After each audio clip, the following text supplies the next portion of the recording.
yield to the Vice Chairman of the Committee, Jeff Fortenberry.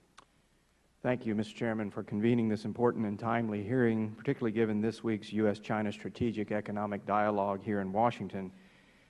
I am heartened, Mr. Chairman, that the United States and Secretary Clinton have taken a more deliberate tone with China on human rights this week than during the recent state dinner for President Hu Jintao.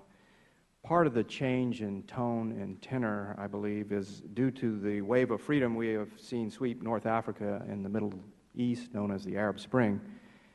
As Secretary Clinton said, they are trying to stop history, which is a fool's errand.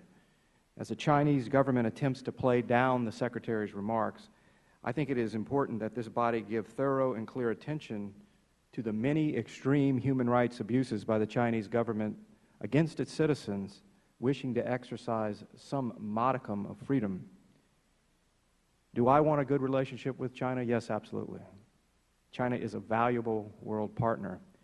But for China to achieve the legitimacy that it seeks, it needs to make significant gains on a number of fronts and join the community of responsible nations.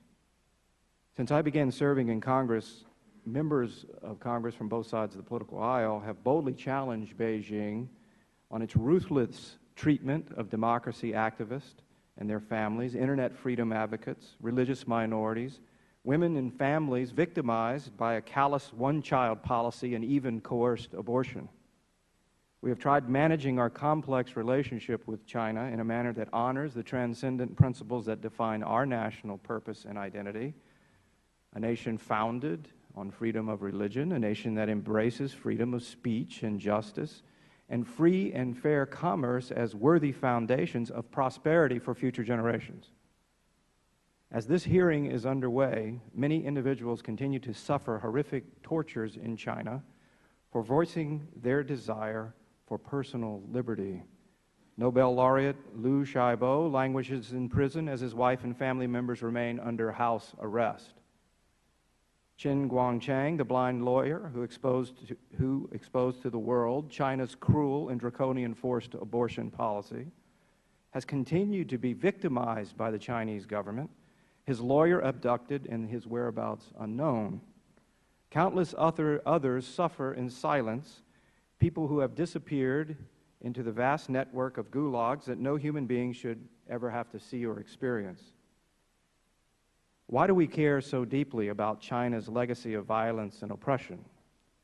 Aside from our deeply held philosophical principles of liberty and universal rights, Americans, of course, buy a vast amount of Chinese-made goods, and China holds a great deal of American debt, nearly $2 trillion by some estimates, and we have a bilateral trade deficit approaching $300 billion that poses weighty concerns.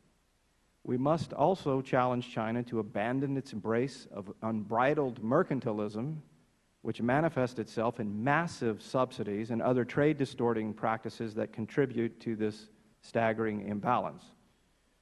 While China must know that global trade is inseparable from global responsibility.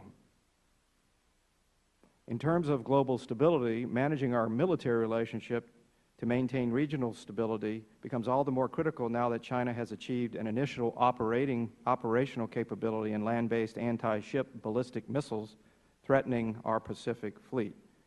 In the nuclear realm, China's policies also cause concern. China is modernizing its nuclear arsenal.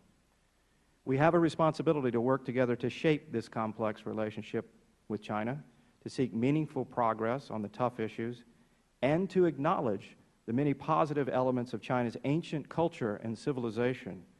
However, we must do so without shrinking from challenging the outright effrontery to our principles and whitewashing grave threats to our integrity, such as the egregious human rights violations that will come to light in this hearing. Thank you, Mr. Chairman.